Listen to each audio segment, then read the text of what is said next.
사랑의 하나님, 오늘도 거룩한 주일 귀한 찬양으로 영광 돌려드린 우리 임마누엘 찬양단 항상 강건하게 지켜주시고 인도하여 주시옵소서. 또한 오늘 부족한 종을 제단에 세우셨사오니 주께서 함께 하시며 주의 은혜로 채워주시옵소서. 예수님 이름으로 기도드립니다. 아멘.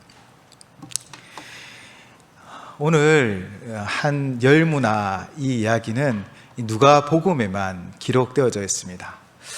열무나를 한 사람들에게 나누어 주었는데요, 이 비슷한 내용이 우리는 성경에 있음을 알고 있습니다. 어떤 비유일까요? 바로 달란트 비유입니다. 마태복음 24장에는 5달란트, 3달란트, 1달란트로 종들에게 나누어 주었던 비유가 기록되어져 있죠. 그런데 사실 우리는 이 열무나 비유보다는 이 달란트 비유를 더 많이 기억하는 것 같습니다. 왜 그럴까 개인적으로 생각해 보니 아무래도 문화보다는 달란트가 금액도 크고 양도 크기 때문이 아닐까라는 생각을 해보았습니다. 한 달란트는 6천 데나리온입니다. 그리고 한 데나리온은 하루 품삯, 하루 일꾼의 품삯입니다. 그러면 한 달란트는 약 15년에서 16년의 품삯이거든요. 그런데 이 문화는 바로 100데나리온입니다. 그래서 달란트의 60분의 1 정도의 값어치를 가지고 있죠. 앞에서 말했듯이 이 데나리온이 하루치 품삯이면 이 한 문화는 노동자의 약 3개월치의 임금에 해당된다라고 설명합니다. 사실 달란트에 비하면 조금 작은 금액이고 양이기도 하지요. 그리고 또한 이 달란트와 문화는 장소적인 차이도 보입니다. 오늘 본문은 여리고성에서 삭개오에 대한 말씀을 전하시고 그 여리고성 근처에서 바로 말씀을 전하였죠. 그리고 이 달란트 비유는 우리가 잘 아는 감람산, 하나님 주님이 여러 가지 이적과 기적을 베풀었던 그곳에서 전했던 내용이기도 합니다. 또 다른 차이는 이 10명에게 똑같이 한 문화씩 나누어 주었다라는 것과 그렇게 공평하게 기회를 준 것이지요. 그것과 달란트는 이 5, 셋 하나씩 그 재능대로 나누어 주었다라는 것입니다. 그래서 이 열무나 비유는 우리 모든 사람들에게 하나씩 하나씩 크고 작은 사명을 주신 것, 그렇게 사명으로 받아들일 수 있고요. 달란트는 한 사람 한 사람에게 우리 재능으로 또한 은사로 주신 걸로 받아들이기도 합니다. 이처럼 달란트 비유와 문화 비유는 유사점도 있지만 차이점도 있는 것이지요. 그리고 오늘 비유는 또한 실제적으로 역사적인 사건들과 유사하기도 합니다. 예수님이 계시던 그 시대에 이스라엘은 로마 제국의 압제 가운데 있었습니다. 로마가 통치하고 있었지요. 그래서 유대나 사마리아를 통치하려는 자들은 다 로마에 가서 인정을 받아야 됩니다. 헤롯 대왕도 주전 예수님이 오시기 40년 전에 로마에 가서 왕위를 얻어 돌아왔었지요. 그런데 그때 헤롯 대왕은요, 자신을 지지하는 자들에게 상급을 주었지만 자신을 반대하는 자들에게는 형벌을 내렸던 역사적인 사건이 있습니다. 또한 헤롯 왕이 이제 죽을 때쯤 돼서 자기가 다스리는 나라를 3개로 쪼개어서 3 왕자들에게 나누어 줬는데, 이 유대와 사마리아는 바로 아켈라오라는 그 아들이 물려받게 되었습니다. 이 또한 그 땅을 다스리기 위해서는 바로 로마의 왕위를 얻어야 되는 것이지요. 그런데 이런 일들이 있을 때마다 유대에서 이 왕이 마음에 들지 않거나 이 왕이 되지 않기를 원하면 이래 사신들을 몰래 보내어서 로마에 이 왕을 우리의 왕으로 세워주지 마십시오라고 청을 올렸던 것입니다. 이 아켈라오도 로마에 가서 황제에게 인준을 받기 위하여 로마에 갔지만 유대인들이 사절단을 미리 보냈던 것이죠. 그러나 그 유대인들의 그 요청은 묵살되어집니다. 결국 아켈라오는 왕이 되어 이 유대와 사마리아 지역에 왔는데, 그는 자신을 반대하고 헤아렸던 그 유대인을 8,000명이나 잔인하게 학살하는 사건을 벌이게 되었습니다. 이런 역사적인 배경이 있기 때문에 오늘 예수님이 말씀하신 이 비유에 대하여 유대인들은 조금 가깝게 느낄 수 있었던 것이었죠. 비유 속에 왕위를 받으려 가는 귀인은 바로 예수님으로 볼 수 있는 것입니다. 예수님이 다시 와서 그들을 심판한다라는 개념이죠. 그런데 많은 이들이 예수님이 여리고성에서 또 이제 예루살렘으로 가까이 오자, 이제 예수님이 예루살렘에 오시면 하나님의 나라가 임하고, 그 하나님의 나라는 로마의 압제로부터 우리를 해방하여서 다윗의 나라를 회복할 것이라 라는 기대를 가지고 들떠 있었던 것입니다. 그들을 향하여 예수님이 말씀하시는 거죠. 주인이 10만 원을 주고 떠나갔던 것처럼 예수님이 떠나갔다가 다시 재림하여 오늘 말씀처럼 심판하신다라는 것입니다. 그렇게 주님이 다시 오실 때에 이 땅을 심판할 것을 비유로 말씀하신 것이죠. 지금이 아니라는 것을 말해 주었던 것입니다. 그런데 기인이 왕위를 가지고 떠나는 순간에 반대하는 무리가 있었다고 하였죠. 14절을 보시면, 그런데 그 백성이 그를 미워하여 사자를 뒤로 보내어 이르되 우리는 이 사람이 우리 왕됨을 원하지 아니하나이다 하였더라. 아멘. 사실 이런 사건이 있었고, 또 예수님 시절에 지금 예수님이 사역하는 이 순간에도 이런 사람들이 있었다라는 것입니다. 어떤 이들입니까? 바로 예수님이 왕됨을 원하지 않았던 사람들, 바로 유대인들 지도자였지요. 예수님이 그들의 가식과 외식을 드러내고 그 기독권을 무너뜨리고 진리가 아닌 것들을 또 진리로 변화시켜 갈 때에 가장 싫어했던 대상들이 바로 유대의 지도자된 거예요. 자신들의 기득권을 지키기 위해서는 예수님을 무너뜨려야 했던 것이죠. 그래서 그들은 틈만 나면 어려운 질문으로 예수님을 무너뜨리려고 했습니다. 결국에는 예수님을 십자가에 매달았죠. 그들은 이로써 승리하였다라고 생각했습니다.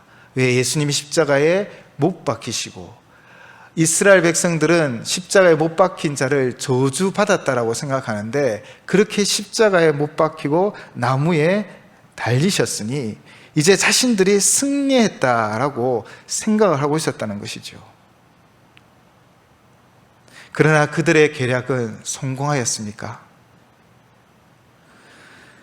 비유의 말씀처럼 귀인이 왕이 되기를 거부한 사람들은 귀인을 미워하여 사자를 보내어 막으려 하였지만 그들의 계략은 실패하였듯, 그들은 예수님을 그냥 십자가에 매달려 돌아가시게 하면 자신들이 이겼다라고 생각을 했던 것입니다.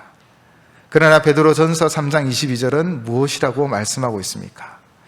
그는 하늘에 오르사 하나님 우편에 계시니 천사들과 권세들과 능력들이 그에게 복종하느니라. 아멘. 예수님을 반대했던 세력들은 예수님을 향하여 거짓 질문과 위협을 통해 예수님을 넘어뜨리고 무너뜨리려고 했습니다. 그래서 십자가에 못 박았습니다. 그래서 그들은 승리하였다고 생각하지만, 그러나 그들의 승리는 실패한 승리인 것이죠. 왜냐하면 예수님은 십자가에 죽으셨으나 부활하셔서 바로 오늘 베드로전서 3장 22절의 말씀처럼 하늘에 오르사 하나님 우편에 계십니다. 우리가 늘 사도신경으로 고백하듯 전능하신 아버지 하나님 우편에서 거기로부터 산자와 죽은 자를 심판하러 오실 것입니다. 바로 오늘 말씀을 통하여 주님은 분명하게 말씀하고 계신 것이지요. 오늘 본문 27절은 그 심판의 때가 어떠한지를 말하고 있죠. 그리고 내가 왕됨을 원하지 않았던 저 원수를 이리로 끌어다가 내 앞에서 죽이라 하였느니라. 아멘. 주님의 그 엄한 심판에서 벗어날 사람은 없습니다. 그 심판에서 벗어날 수 있는 길은 오직 예수 그리스도, 그분을 영접하고 그분을 나의 구세주로 믿고 그분을 왕으로 모시며 살아가는 그렇게 그분의 말씀을 청종하고 순종하는 자들에게 주어질 것입니다. 오늘 본문은 또한 종들이 등장합니다. 귀인이 왕위를 가지고 떠나는 그 순간에, 왕위를 얻기 위하여 가는 그 순간에 10문화로 종 한 사람 한 사람에게 나누어 주었지요. 무엇을 이야기하는 것입니까? 앞에서 말씀드렸듯이 달란트는 각자에게 주어진 재능이라고 본다면 한 문화는 바로 우리 모두에게 준 사명인 것이지요. 우리가 해야 할 일들입니다. 우리 모두는 분명한 사명을 가지고 이 땅에 태어나셨습니다. 이 땅에 오셨습니다. 사명 없는 사람은 없습니다. 이 땅에 태어날 때부터 한 사람 한 사람 하나님은 우리를 통해 이루고자 하는 계획이 있고 우리를 통하여 이루고자 하는 비전이 분명히 있습니다. 우리 모두에게 그렇게 한 문화식을 주셨다라는 것입니다. 특별히 주님이 승천하시면서 지상 태명령을 주셨지요. 마태복음 28장 18절에서 20절 말씀입니다. 예수께서 나와 말씀하여 이르시되 하늘과 땅의 모든 권세를 내게 주셨으니 그러므로 너희는 가서 모든 민족을 제자로 삼아 아버지와 아들과 성령의 이름으로 세례를 베풀고 내가 너희에게 분부한 모든 것을 가르쳐 지키게 하라. 볼지어다 내가 세상 끝날까지 너희와 항상 함께 있으리라 하시니라. 아멘. 주를 믿는 모든 자들에게 동일하게 주신 지상 명령입니다. 그리고 갈라디아서 5장 22절 23절로 무엇을 이야기하십니까? 오직 성령의 열매는 사랑과 희락과 화평과 오래 참음과 자비와 양성과 충성과 온유와 절제니 이 같은 것을 금지할 법이 없느니라. 육신의 열매를 맺어가는 것이 아니라 성령님의 열매를 맺어가라고, 그것이 우리가 살아가는 이 일생 가운데 우리에게 주신, 또 우리 모두에게 주신 사명일 것입니다. 우리 모두에게는 그렇게 크고 작은, 또 때때마다 우리에게 또 교회에서 직분자로 다 사명을 주셨지요. 그런 사명을 받은 우리에게 요구되어지는 것이 무엇일까요? 이 고린도전서 4장 1절에서 2절 말씀입니다. 사람이 마땅히 우리를 그리스도의 일꾼이요 하나님의 비밀을 맡은 자로 여길지어다.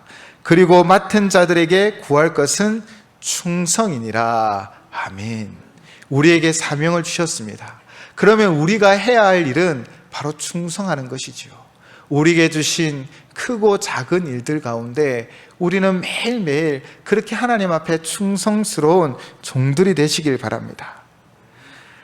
아인슈타인은요 7살 때 겨우 말을 깨우쳤다고 합니다. 그렇게 늦둥이였고요, 베토벤은 음악 교사로부터 음악 소질이 전혀 없는 아이라는 평가를 받았고요, 발명왕 토마스 에디슨은 그 담임 선생님이 교사 생활 12년 동안 이런 멍청한 아이는 없었다라는 평가도 받았습니다. 월트 디즈니는 신문기사로 재직할 때 이 편집장으로부터 자네는 아이디어도 없고 글재주도 없으니 사표 쓰고 나가라는 말도 들었습니다. 그리고 영국인들이 가장 존경하는 윈스턴 처칠은 6학년을 2번이나 다닐 그 정도로 학습 부진하였다고 합니다. 그들의 모든 시작, 그들의 어린 모습들을 한번 보십시오. 그들의 모습들은 완전하지 않았습니다. 연약하고 부족했지요. 그러나 그들은 자신의 분야에 위대한 업적들을 남겼음을 우리는 기억하셔야 합니다. 우리 모두에게 하나님 사명을 주셨는데 때로는 우리가 당장 우리가 볼 때는 우리 자신이 부족할 수 있습니다. 내가 가진 것이 없다라고 생각되어질 수 있습니다. 그러나 그 연약한 자들이 위대한 업적을 이루어갔던 것처럼 내가 지금 보기에는 부족하나 우리가 하나님 말씀에 순종하고 주의 사명 가운데 한 걸음 내딛기만 한다면 하나님이 우리와 함께하여 주실 것입니다. 주님은 우리의 도움이 되어 주실 것이고 성령님은 우리를 친히 인도하여 주실 것입니다. 그렇게 우리가 우리 자신을 보는 것이 아니라 하나님이 주신 그 사명을 부여잡고 오늘도 한 걸음 내딛는 우리 모든 성도님 되시기를 주님의 이름으로 축원을 드립니다. 여러분, 우리가 가진 것으로부터 시작하시면 됩니다. 지금 출애굽기를 새벽 기도의 본문으로 하고 있는데요, 하나님은 모세가 가지고 있는 그 지팡이로부터 시작하셨습니다. 지팡이를 던지니 뱀이 되어지고요, 지팡이를 집으니 지팡이가 되어졌습니다. 그 지팡이를 통하여 하나님은 놀라운 일을 이루어 갔습니다. 모세에게 특별하게 보석으로 장식되어져 있고 미대한 능력이 있는 지팡이를 준 것이 아니라 그가 가지고 있는 그 지팡이를 통하여 하나님이 역사하셨다라는 것입니다. 하나님이 우리에게 사명 주셨을 때 내가 가진 것으로 핑계대지 않으셨으면 좋겠습니다. 우리는 그냥 충성된 종으로 하나님 말씀에 순종하며 나아가면 모세의 지팡이를 통하여 역사하셨던 하나님이 우리의 삶의 자리에 또 우리의 삶의 재료를 통해 역사를 이루어 가실 줄을 믿습니다. 그러나 오늘 본문에는 10문화를 남긴 사람과 5문화를 남긴 사람만 있는 것이 아니라 바로 한 문화를 그대로 남긴 사람도 기록하고 있습니다. 그런데 도리어 이 사람에 대한 기록이 더 깁니다. 이 사람을 향하여 예수님은 그 비유에서 주인은 책망하였지요. 왜 그랬을까요? 그는 손해를 본 것도 없었잖아요. 그냥 하나 받은 문화를 잘 어쩌면 보관하였을 뿐입니다. 그러나 그가 그 주인의 말에 순종하지 않고 그냥 보관하였을 때는 몇 가지 이유가 있습니다. 첫째는 그가 주인에 대하여 오해하는 부분이 있었습니다. 잘못된 생각을 가지고 있었습니다. 21절을 보시면 이는 당신이 엄한 사람인 것을 내가 무서워함이라. 당신은 두지 않은 것을 취하고 심지 않은 것을 거두나이다. 즉 엄한 주인은요, 자기는 일하지 않고 이 일꾼들이 일한 것들을 다 취하는 자인 거예요. 그래서 어쩌면 그는 이렇게 생각했다라고 해석하는 분들도 있습니다. 내가 많이 벌어도 뭐해, 내가 열심히 해도 무슨 소용이야, 이거 다 주인이 가져갈 텐데 라는 생각을 가졌다라는 것이죠. 그런 생각에 대하여 주인은 이런 말로 책망합니다. 22절로 23절이지요. 주인이 이르되 악한 종아, 내가 내 말로 너를 심판하노니 너는 내가 두지 않은 것을 취하고 심지 않은 것을 거두는 엄한 사람인 줄을 알았느냐? 그러면 어찌하여 내 돈을 은행에 맡기지 아니하였느냐? 그리하였으면 내가 와서 그 이자와 함께 그 돈을 찾았으리라 하고, 그의 말을 통해 그를 책망하죠. 만약에 내가 이윤만을 추구했다면, 내가 더 많은 벌이를 가지려고 했다면, 그러면 안전한 고리 대기업을 하는 자들에게 맡겼을 것이다. 그렇게 은행에 맡겨서 이자를 받았을 것이다. 왜냐하면 이 10문화를 10사람들에게 나눠주는 것은 어쩌면 실패할 수도 있잖아요. 10문화를 다 잃어버릴 수도 있는 거예요. 그러나 은행에 맡기면 안전하게 그 돈을 보관할 수고 나중에는 이익을 얻을 수 있다는 것이지요. 그렇게 이 한 문화를 가진 종은 주인을 오해하고 그래서 나태했던 것입니다. 그의 본 모습은 20절을 보면 드러나게 되어 있습니다. 20절을 보시면 내가 수건으로 쌓아두었나이다 라고 자랑하듯 말하고 있습니다. 그런데 우리가 이 수건으로 쌓아두었다라는 내용을 그 당시 상황에서 해석을 해보면요, 마태복음에는 땅에 묻어두었습니다. 한 달란트를요. 그 당시 통념에 따르면 이렇게 부탁받은 물건이나 기탁물을 땅을 파서 묻어두었을 때 혹이나 도둑을 당하면 배상의 의무를 지지 않았다고 합니다. 왜냐하면 땅에 숨겨두었기 때문이죠. 그런데 그냥 돈이나 그 물건을 천으로 쌓아버리고 그냥 집 어느 구석에 두어놨다면 이 도둑을 맞으면 여기에 대한 배상의 의무가 지어지게 되어진답니다. 즉 관행으로 보았을 때 수건을 그냥 쌓아둔 것은 이 맡은 돈에 대한 불성실한 자세로 보았기 때문이죠. 이 한 문화는요, 손해는 보지 않았지만 그러나 정작 그 주인의 말에 순종하지 않았던 것입니다. 불순종했고 명령 불복종이라고 말할 수 있는 것이지요. 또 그의 마음엔 어쩌면 이런 작은 금액으로 뭘 할 수 있겠어, 그냥 수건으로 두고 주인이 오면 도둑을 쳐야지 라고 생각했는지도 모르겠습니다. 앞에도 말했듯이 내가 많이 벌어도 뭐 내 것도 아닌데 라고, 내가 무슨 수고할 필요가 있어 라고 그렇게 수건에 쌓아둔 이도 모르겠습니다. 그러나 주인의 분명한 명령은 무엇이었습니까? 장사하라는 것이었습니다.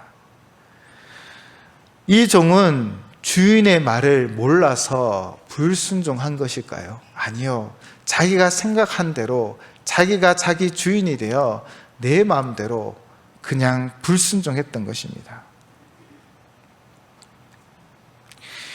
우리의 모습은 어떠합니까?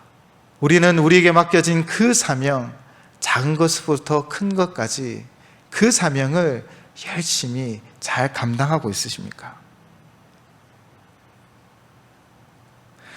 주님은 많고 작음을 이야기하지 않습니다. 그래서 열무나 남긴 친구나 종이나 이 다스 문화를 남긴 종이나 같이 칭찬합니다. 그 칭찬이 다르지 않다라고 저는 생각합니다. 그러므로 주님이 보신 것이 무엇입니까? 많이 남긴 것이 아니라 그 말씀에 순종하였냐라는 것입니다. 우리의 중심이 주님을 주인으로 모시고 그 말씀에 순종하였느냐. 때로는 순종해서 실패할 수도 있겠죠. 때로는 손해볼 수 있을 것입니다. 그러나 그 주인이 손해본 것 때문에 그를 야단쳤을까요? 하나님은 우리의 중심을 아십니다. 오늘 살아가는 우리의 중심은 정말 주님을 주인으로 모시고 그 말씀에 순종하며 살아가고 있습니까? 아니면 내 주변에 무엇이 부족하다, 이걸로는 부족해, 또 다른 사람을 보고 비교하거나 그렇게 하나님을 의지하고 신뢰하여 한 걸음 나아가기보다 비교하고 비판하며 내 생각에 옳은 대로 행하고 있는 것은 아닙니까? 주님은 다 아십니다. 하나님은 우리의 중심을 다 아십니다. 그래서 어쩌면 이 엄한 말씀을 우리는 들으셔야 합니다. 마태복음 7장 21절 말씀입니다.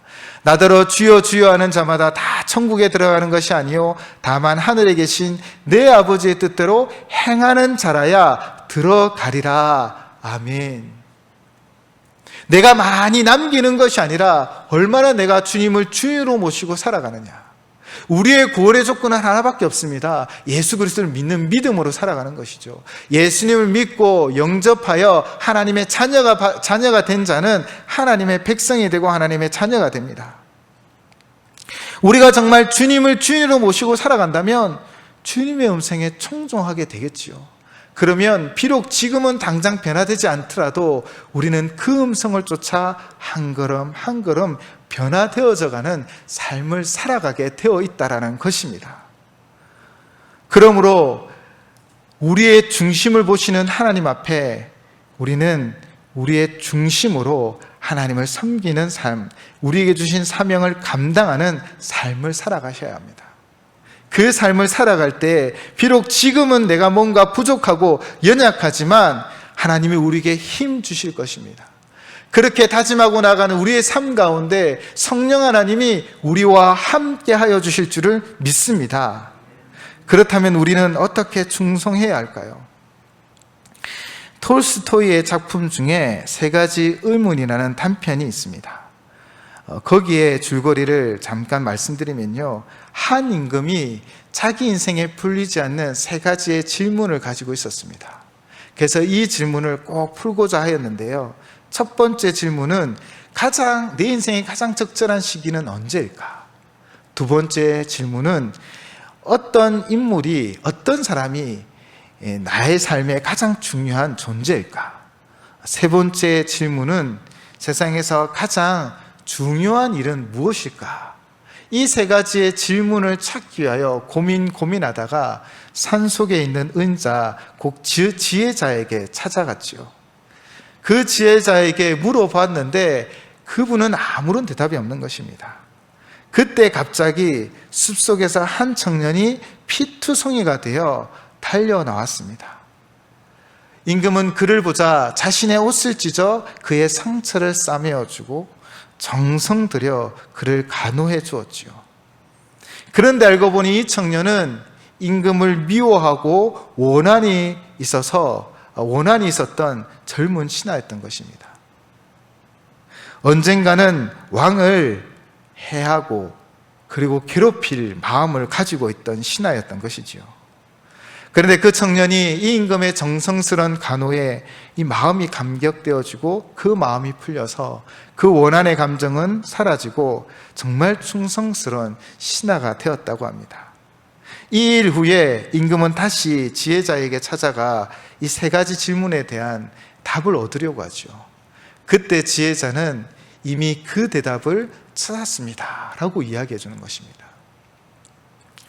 세상에서 제일 중요한 때는 언제일까요? 바로 지금이라는 것입니다. 사람이 지배하고 사용할 수 있는 지금, 어제, 내일이 아니라 지금이라는 것이지요. 그리고 자신에게 제일 중요한 존재는 어떤 사람입니까? 바로 자신이 지금 대하고 있는 사람이라는 것입니다. 그리고 마지막 질문이었죠. 제일 중요한 일은 무엇입니까? 그것은 바로 지금 자신이 하고 있는 일이라는 것입니다. 지금 자신 곁에 있는 사람에게 정성을 다하여 사랑을 베푸는 것이 바로 이 세상의 가장 중요한 일이라고 말하였다고 합니다. 사랑하는 성도 여러분, 우리가 충성된 종으로 충성의 삶을 살아가며 순종의 삶을 살아갈 때 우리는 어떻게 해야 될까요? 바로 지금 행하셔야 합니다. 하나님 말씀이 주어지면 그 말씀에 내 상황, 환경이 부족하고 연약한 것이 있지만 지금 순종하셔야 합니다. 어쩌면 어제 불순종의 삶을 살았을지라도 오늘 하나님 말씀을 들으면 지금 순종하면 우리는 내일 순종할 수 있습니다. 지금 순종하였다가 내일 실패도 할 수 있을 것입니다. 그게 우리의 연약함이지요. 그러나 지금 순종한다면 내일 실패할지라도 또 다음 날 순종의 길로 나아갈 수 있습니다. 우리가 지금 곁에 있는 사람에게 우리의 정성을 다하셔야 합니다. 지금 우리가 해야 할 일은 무엇입니까? 어제 잘해야지, 내일 더 잘해야지가 아니라 지금 하나님 말씀에 순종하며 지금 내 곁에 있는 사람들을 소중히 여기고 지금 사랑하고 섬김의 삶을 살아가시는 것입니다. 그것이 바로 충성된 사람의 모습일 것입니다. 매 순간순간 하나님은 우리에게 말씀해 주십니다. 그 말씀에 내 상황 환경에 핑계대지 말고 그 상황에 지금 순종하시는 우리 모든 성도들 되시기를 주님의 이름으로 축원을 드립니다. 함께 기도하시겠습니다. 사랑의 하나님 아버지, 우리 모두에게 작고 큰 사명 주셨습니다. 식당 봉사로, 또 교회 청소로, 또 교사로, 또 반주로, 찬양대로, 또 수많은 일들, 때로는 세상 우리 사람들이 알지 못하는 그 외진 곳에서 모든 사역을 감당하고 주님 주신 사명을 충성스럽게 감당하는 우리 모든 성도님들을 축복하여 주시옵소서. 우리가 핑계대지 않고 우리에게 주신 말씀에 지금 순종함으로 하나님의 뜻을 이루어가게 하여 주옵소서. 때로는 내 자신의 연약함을 보고 두려워하게 되고 내가 가지고 있는 조건 때문에 할 수 없다라는 부정적인 생각들이 우리를 사로잡습니다. 때때마다 성령 하나님 우리와 함께 하셔서 모든 부정적인 생각들을 물리쳐 주시고 주님과 함께하면, 성령님과 함께하면 할 수 있다는 믿음의 마음으로 지금 순종하며 나아갈 수 있도록 인도하여 주시옵소서. 예수님 이름으로 기도드립니다. 아멘.